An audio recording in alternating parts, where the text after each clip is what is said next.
बिस्मिल्लाहिर्रहमानिर्रहीम। अस्सलाम वालेकुम नाज़रीन, आप यूट्यूब चैनल देख रहे हैं, मैं इमरान खान हूँ। नाज़रीन, सेनेट इलेक्शन बिल्कुल आ गया और इस हवाले से जो लास्ट नाइट डेवलपमेंट हुई है वो ये है कि कुछ और उम्मीदवार जो एक खातून उम्मीदवार थी और इरफान सलीम साहब, जिनके लिए सब कह रहे थे कि सबसे ज़्यादा अगर कोई हकदार है तो वो ये शख्स है जो इमरान खान का एक नज़रियाती कारकुन है। इसको ज़रूर इलेक्शन लड़वाना चाहिए सेनेट का, इसने बहुत कुर्बानियाँ दी हैं। दूसरा, इमरान खान ने इसे खुद भी मादी में कहा था कि तुम इलेक्शन क्यों नहीं लड़ते हो, तो इसने बार बार ये कहा था कि मेरे पास पैसा नहीं है। तो एक ऐसा कारकुन जिसके पास पैसा नहीं है, जो बहुत ग्राउंड पे काम करने वाला आदमी है, इमरान खान का नज़रियाती साथी है, वो एक सरमायादार के मुकाबले में उसको हटा दिया गया। तो ये बड़ी तकलीफ दे बात थी। पार्टी के कारकुन भी बहुत नाराज थे, लेकिन फिर इन्होंने काफ़ी मुशावरत की है, पार्टी का बार बार दबाव आया, अपना इन्होंने भरपूर किस्म का एहतजाज रिकॉर्ड किया। इन्होंने हलफ वगैरह भी लिए हुए थे कि हम नहीं बैठेंगे, लेकिन बिलाखिर बैठ गए हैं। अब तक की इतलात के मुताबिक सिर्फ एक उम्मीदवार जो इनमें से था वो अभी बाकी है, खुर्रम ज़ीशान। और उनकी मैं एक वीडियो देख रहा था, उन्होंने कहा जी मेरे हाथ पे सूरज और चांद भी अगर आप रख देंगे। और ये जो बात है, ये नबी अकरम सल्लल्लाहु अलैहि वसल्लम ने बड़े अज़म के साथ एक वक्त में, जब हज़रत अबू तालिब के पास आए थे कुफार इकट्ठे होकर, तो आपने फरमाया था उस वक्त कि अगर ये मेरे हाथ पे सूरज और चांद भी रख देंगे तो भी मैं अपनी दावत से पीछे नहीं हटूंगा। तो इस पे शायद इसी निस्बत से या ऐसे ही कुछ सोचते हुए खुर्रम ज़ीशान साहब ने ये बात की थी। मैं उनकी वो वीडियो देख रहा था, लेकिन ये ज़्यादातर लोग बैठ गए हैं। सिर्फ एक इमरान खान है जो नहीं बैठता, जो जेल के अंदर है, और वो किसी किस्म का कंप्रोमाइज़ नहीं करता अपने मौक़िफ़ के ऊपर। नॉर्मली लोगों के लिए मुश्किल हो जाता है। देखें, पार्टी के अंदर रह के ही आपने बात करनी होती है पॉलिटिकल लोगों ने, तो वो अब लीडरशिप ने इन्हें समझाया। उन्होंने कहा जी ठीक है, आपका एहतजाज रिकॉर्ड हो गया है, हम ये मानते हैं कि आपकी बात दुरुस्त है, हम इसको तस्लीम भी कर लेते हैं, लेकिन इसको बर्दाश्त कीजिए, इसलिए कि बड़ी मजबूरियां ऐसी हैं जो आपको नहीं बताई जा सकती। तो वो मजबूरियां ये बताई गई हैं कि मिर्ज़ा अफरीदी या इस तरह के लोग जो हैं वो अब मजबूरी हैं, और बिला मुकाबला इलेक्शन करवाना भी मजबूरी है। अगर इलेक्शन मुकाबले के साथ होता है तो बड़े प्रॉब्लम हो जाएंगे, और मुकाबले के साथ होता है तो दोनों तरफ से दावे किए जा रहे हैं कि जनाब बंदे टूट जाएंगे और इतने बंदे टूट जाएंगे और फलां को वोट पड़ जाएगा। हत्ता कि ये जो नाराज लोग थे जो अपने कागजात नामजदगी वापस नहीं ले रहे थे, ये भी ये बात करते रहे हैं कि 20-25 लोगों ने इनसे भी राब्ता किया और इन्हें भी वोट मिल सकते थे। बहरहाल इरफान सलीम साहब से मुझे था कि शायद इन्हें वोट ज्यादा पड़ जाए, क्योंकि सारी पीटीआई इनको जानती है और इनकी कदर भी करती है। बहरहाल ये लोग बैठ गए हैं और अभी भी इलेक्शन होगा, इसलिए कि एक आधा उम्मीदवार अभी तक, जब मैं वीडियो रिकॉर्ड कर रहा हूं, अभी तक बाकी है। और अगर उन्हें भी बिठा लिया जाता है तो फिर सूरत हाल गंडापुर साहब के कंट्रोल में आ जाएगी, या एस्टेब्लिशमेंट की या पीडीएम की जमातों के कंट्रोल में आ जाएगी। फिर मिल बांट के जो सेनेट की नशिस्तें हैं वो एक दूसरे को दे दी जाएंगी और बड़े आराम से सब हंसी खुशी रहने लगेंगे। तो ये हो सकता है। अब इलेक्शन जो है वो भी जो है वो बंदूकों के साए में होगा। सिक्योरिटी के बड़े ज़बरदस्त इंतजाम इलेक्शन कमीशन ऑफ पाकिस्तान ने किए। अदालत ने जो किया वो सबके सामने है, उसे एक अदालती ज़्यादती करार दिया जा रहा है। उमर अयूब साहब कहते हैं, जो अपोजिशन लीडर हैं कौमी असम्बली में, कि ये सब कुछ या तो किसी मुकम्मल बनाना रिपब्लिक में हो सकता है या पाकिस्तान में हाइब्रिड निज़ाम के तहत खैबर पख्तूनख्वा में ऐसी सियासी जमात को पीटीआई की रिजर्व नशिस्तें दे दी जाती हैं जो कोरम के लिए भी मतलूबा तादाद पूरी नहीं कर सकती। माशाल्लाह, इलेक्शन कमीशन एतवार के दिन अपने दरवाजे खोलता है और पेशावर हाई कोर्ट को खत लिखता है कि गवर्नर को खैराती एमपीए से हलफ लेने का इख्तियार दिया जाए, और वही होता है। सुभान अल्लाह। जब सुप्रीम कोर्ट ने गुज़िश्ता साल रिजर्व नशिस्तें पाकिस्तान तहरीक इंसाफ को देने का हुक्म दिया था, तो उस वक्त इलेक्शन कमीशन कहां था? क्या उस वक्त कमीशन स्लीप मोड पर चला गया था, या कोई हाइब्रिड वायरस इस स्ट्रेटेजिक बेअमली में मुब्तला कर चुका था इन्हें? बहरहाल ये इलेक्शन कमीशन, अदालत, ये चीज़ें अब किस्सा परीना हो गई। अब अगर पाकिस्तानियों को अपनी किस्मत बदलनी है तो उन्हें बाहर आना पड़ेगा, क्योंकि पाकिस्तान की एस्टेब्लिशमेंट ने पूरे निज़ाम को ऐसा जकड़बंद बांध दिया है कि अब ये निज़ाम उनकी मर्जी के बगैर सांस भी नहीं ले सकता, ये निज़ाम उनकी मर्जी के बगैर हिल भी नहीं सकता। अदलिया पूरी कंट्रोल है, पार्लिमान कंट्रोल है, हुकूमतें कंट्रोल हैं, इदारे सारे के सारे कंट्रोल्ड हैं, मीडिया पूरी तरह से कंट्रोल्ड है। हर चीज़ पाकिस्तान की एस्टेब्लिशमेंट की गिरफ्त में है इस वक्त। इनकी गिरफ्त इतनी अच्छी पहले कभी नहीं थी जितनी अब हो चुकी है। अब अगर अवाम ये चाहती है कि अवामी फैसलों का एहतराम किया जाए या अवाम की बात भी सुनी जाए, तो फिर अवाम को चीखना पड़ेगा, उन्हें बाहर निकलने के बाद अपनी आवाज़ उठानी पड़ेगी। अब ये अवाम आज कर ले, 10 साल बाद कर ले, 20 साल बाद कर ले, 50 साल बाद कर ले, जब भी अवाम निकलेगी तब ये मामला हल हो जाएगा। मामला सिर्फ 4-6 दिन का है। लोगों ने सिर्फ टाइम निकाल के ये फैसला करना है कि जरा सारे काम एक दफा सीधे कर लें, तो लोगों ने सारे काम सीधे कर लेने। ये एस्टेब्लिशमेंट लोगों के सामने 5 मिनट भी नहीं टिक पाएगी। लोगों से तनख्वाह लेते हैं, लोगों से लड़ कैसे सकते हैं? ये तो लोग एक्चुअली इनको बर्दाश्त कर रहे हैं या इनको टाइम पे टाइम देते जा रहे हैं। एक डील इनको मिली हुई है जिसका ये फायदा उठा रहे हैं, अदरवाइज पल्ले तो कख नहीं है।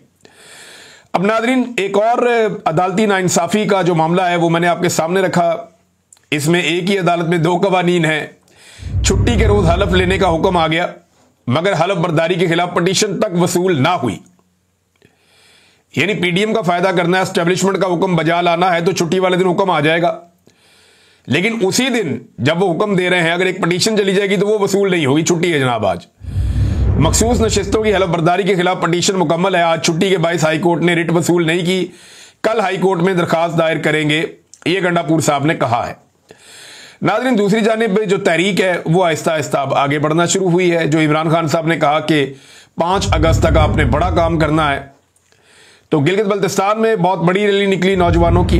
लाहौर में रैली बड़ी तगड़ी थी गुज़िश्ता रोज़, और लाहौर में गैर मामूली एक्टिविटी हुई है पाकिस्तान तहरीक इंसाफ की, और इसी वजह से लाहौर में अब छापे मारे जा रहे हैं, कारकुनों को गिरफ्तार किया जा रहा है। कराची में भी कारकुनों को गिरफ्तार किया गया है, लाहौर में भी कारकुनों को गिरफ्तार किया गया है। तो मरियम नवाज और बिलावल, इन दोनों का जमहूरियत के साथ कोई ताल्लुक नहीं है। अगर जमहूरी अंदाज में किसी सियासी जमात के वर्कर्स पुरअमन तौर पर निकल कर अपनी रैली निकालते हैं या एहतजाज करते हैं, तो बिलावल और मरियम नवाज दोनों डंडा चलाते हैं और पुलिस की फोर्स को इस्तेमाल करते हुए रियासती जबर के जरिए से नौजवानों को गिरफ्तार करते हैं। ये चीज़ सिर्फ रिकॉर्ड का हिस्सा रहना चाहिए, ताकि कल को जब ये चीखें और चिल्लाएं तो इन्हें ये दिखाया जाए कि आपने ये किया था।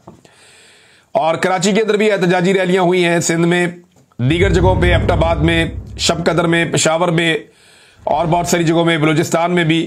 तो पाकिस्तान तहरीक इंसाफ आहिस्ता आहिस्ता मोमेंटम बनाने की कोशिश कर रही है, उनकी लीडरशिप, और वो ये कह रहे हैं कि ये लीडरशिप जो है वो गेन करेगी एक मोमेंटम तहरीक का।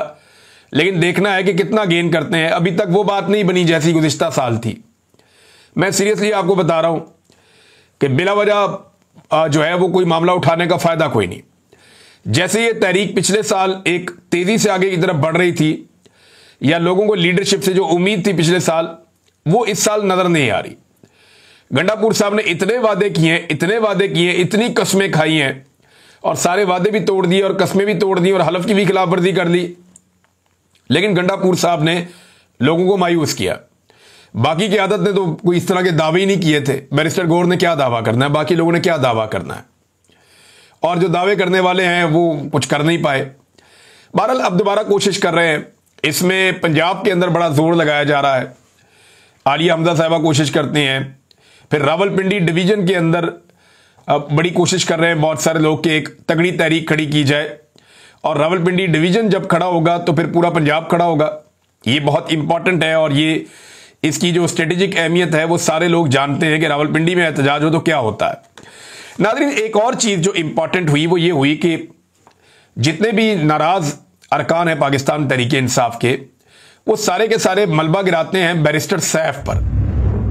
वो ये कहते हैं कि ये आदमी हमें काबिल कबूल नहीं है, ये एस्टेब्लिशमेंट का आदमी है। वो इस आदमी को कंप्रोमाइज्ड आदमी समझते हैं या नुमाइंदा समझते हैं एस्टेब्लिशमेंट का, और उन्हें लगता है कि ये हमारे बीच में रखा गया है।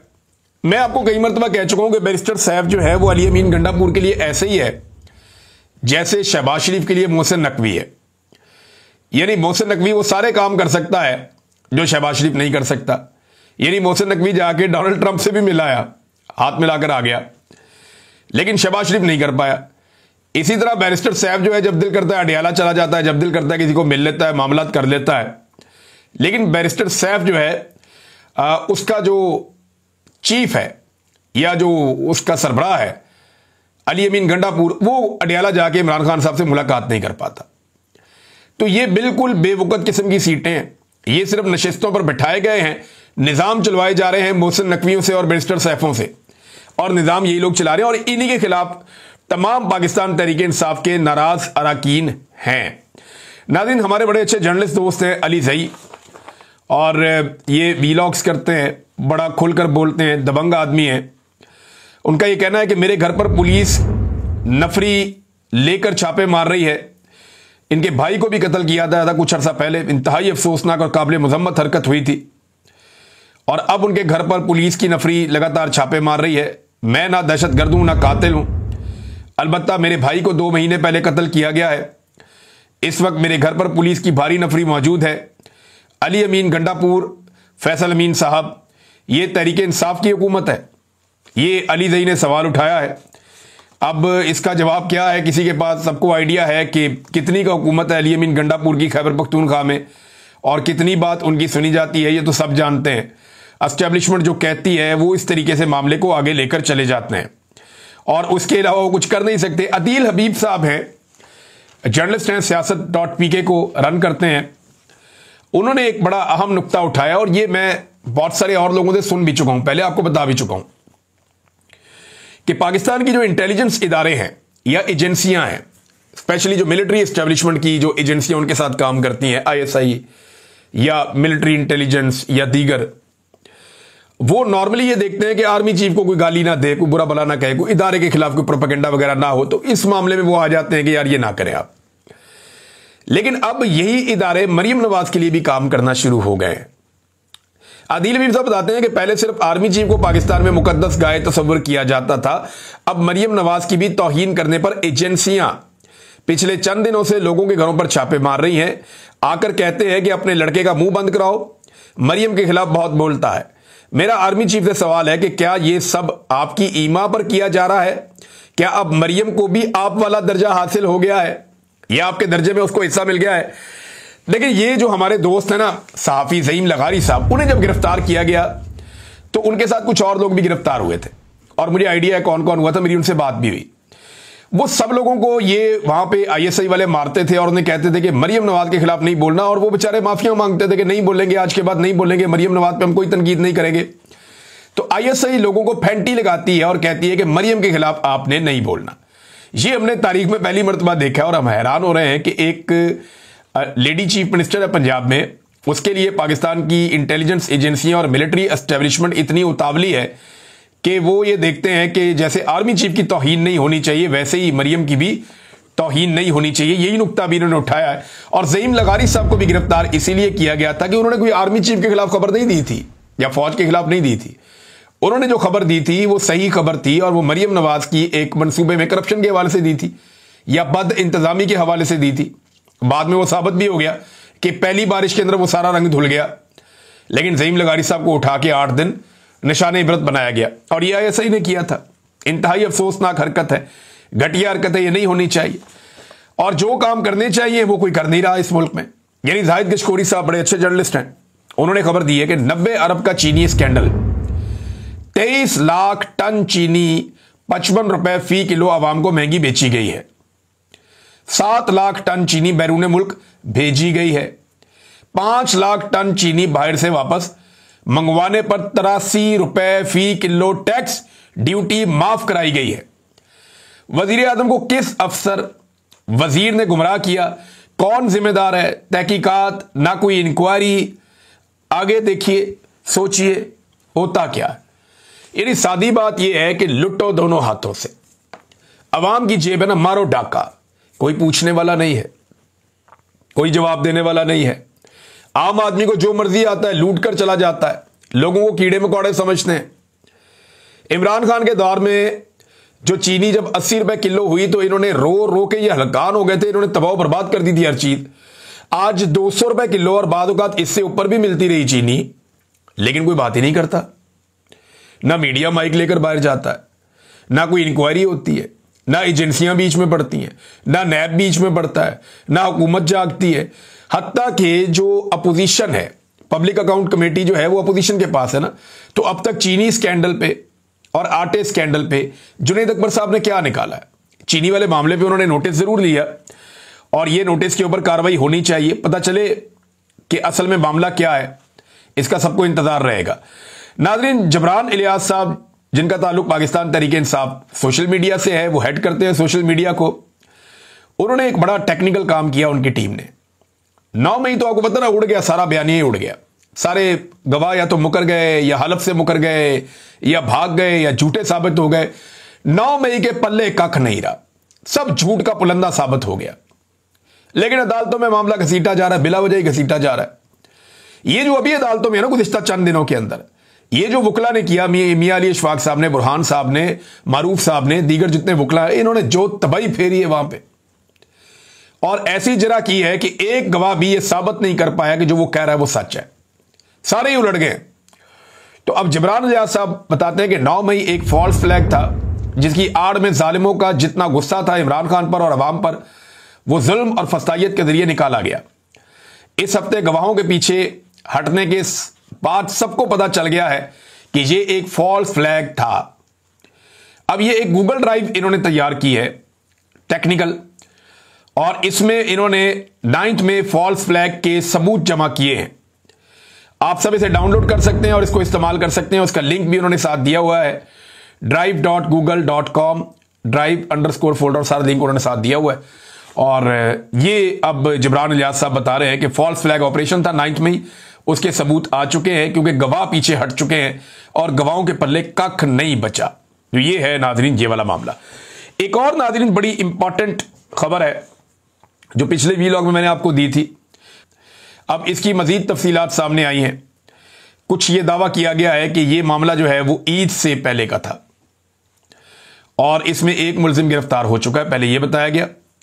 और अब खबर आ रही है ARY पे कि मियां बीवी के कत्ल में मुलव्विस कबीले के सरदार समेत 11 मुलजिमान जो है वो गिरफ्तार हो गए। और ये सरफराज बुगटी ने दावा किया है, वजीर आला बलूचिस्तान ने। खुद तो बरतानिया में मौजूद है, लेकिन वो ये कहते हैं कि मियां बीवी के बेईमाना कत्ल में मुलव्विस 11 मुलजिमान को गिरफ्तार कर लिया गया है। गिरफ्तार शुदगान में सातकसई कबीले का सरबराह भी शामिल है, जो इस जुर्म के लिए मुबैना तौर पर रिस्पॉन्सिबल है। ये 11 लोग गिरफ्तार हो गए हैं, इनको कैफरे किरदार तक जरूर पहुंचाना चाहिए। इस औरत को ये कैसे लेकर आए, मर्दों का एक मजमा गैरत के नाम के ऊपर सारे बेगैरत इकट्ठे थे और एक औरत को सामने ले जाकर खड़ा हो गया, ना वो गिड़गिड़ाई ना इनके पैरों में गिरी, उसको पता था उसको मार देंगे, सामने जुर्रत के साथ खड़ी रही, ठीक है मारो गोलियां, तुम गोली चला सकते हो, उसने ये कहा। इन्होंने उसे गोलियां मारी और वो वहां पे मौके पे जाँ बहक हो गई। कितनी बड़ी ज्यादती है, एक कमजोर निहत्ती औरत को मिलके मार के ये कह रहे हैं जी हमने गैरत के नाम पे मार दिया। ये ज्यादती इन्होंने की है। और तर्जुमान बलूचिस्तान हुकूमत शाहिद रिंद ने बताया कि वीडियो में नजर आने वाले अफराद की शनाख्त के लिए डाटा नादरा भेजा गया है, जिसमें मुतल्लिका कबाइल और मुलव्वस अफराद की शनाख्त हो गई है, जिसे फिलहाल जाहिर नहीं कर रहे। ये बंदे हम बाकी सारे भी पकड़ लेंगे। ये जनाब इस केस के अंदर हुआ। एक और इंतहाई अफसोसनाक खबर है और वो गाजा से आ रही है नाजरीन। गाजा में इस वक्त सूरत हाल ये है कि 84 लोग मजीद शहीद हुए हैं गुज़िश्ता 24 घंटों में। इसराइल रोज़ाना की बुनियाद पे 80 से 100 अफराद को शहीद कर देता है। ज़्यादातर उन लोगों को शहीद करता है जो खुराक की तलाश में, पानी की तलाश में, दवाइयों की तलाश में है। और जहाँ पे लोग पनाह लिए हुए हैं वहाँ पे भी लोगों को शहीद करता है। जो इमदादी कारकुन है उन्हें भी शहीद किया जा रहा है। और गजा में इस वक्त जब मैं आपसे बात कर रहा हूँ तो लेटेस्ट रिपोर्ट्स के मुताबिक शदीद तरीन गजाई किल्लत पैदा हो चुकी है। कुछ बच्चों के हवाले से भी उनकी शहादतों की इतला आ रही है कि वो जांबर नहीं हो पा रहे क्योंकि खुराक मौजूद नहीं है। छोटे बच्चे भी मर रहे हैं और ये बड़ी अफसोसनाक बात है। और हजारों जिंदगियां इस वक्त खतरे में हैं, लोग फाका कर रहे हैं। पूरी दुनिया को इंसानियत के नाते इस वक्त इसराइल पर दबाव डालना चाहिए कि जो खुराक और अद्वियात और ज़रूरियात ज़िंदगी की जो चीज़ें हैं वो भिजवाई जाए गजा के मकीनों के लिए और फौरी तौर पे मुस्तकिल एक जंगबंदी की जाए। डोनाल्ड ट्रंप ने यह दावा किया था कि यह जंगबंदी की जाएगी। नेतन्याहू डोनाल्ड ट्रंप से मिला, उसके बाद नेतन्याहू ने डोनाल्ड ट्रंप को खुश करने के लिए उनका नाम डाल दिया कि जनाब इन्हें अमन के नोबेल इनाम के लिए मैं नामजद करता हूं। यही काम आसिम मुनीर साहब ने भी किया था, यही काम नेतन्याहू ने भी किया, लेकिन नेतन्याहू ने जाकर जंगबंदी नहीं की और ना उस ऐलान के ऊपर अमल दरामद किया जो डोनाल्ड ट्रंप ने दावा किया था कि अब गजा में जंगबंदी हो जाएगी। इसी जंगबंदी के दावे के साथ डोनाल्ड ट्रंप ने इलेक्शन लड़ा था। दीगर भी कुछ दावे थे डोनाल्ड ट्रंप के, लेकिन पूरे नहीं हुए। बहरहाल ये एक इंतहाई अफसोसनाक सूरत हाल है गजा में। तमाम दुनिया के ममालिक को इंसानियत के नाते आवाज़ उठानी चाहिए, क्योंकि वहाँ पे इंसानियत सिसक रही है। आप मज़हब, फ़िरका, जो रीजन है, ये सारी चीज़ें बाद में आती हैं। जो वहाँ पे मारे जा रहे हैं वो इंसान और इंसानों के बच्चे हैं, और वो जीने का उतना ही हक रखते हैं जितना आप बाकी लोग रखते हैं। गज़ा के लिए सबको आवाज़ उठानी चाहिए और जंगबंदी फौरी तौर पे होनी चाहिए। अब तक के लिए इतना ही। अपना ख्याल रखिएगा, अपने इस चैनल का भी। अल्लाह हाफ़िज़।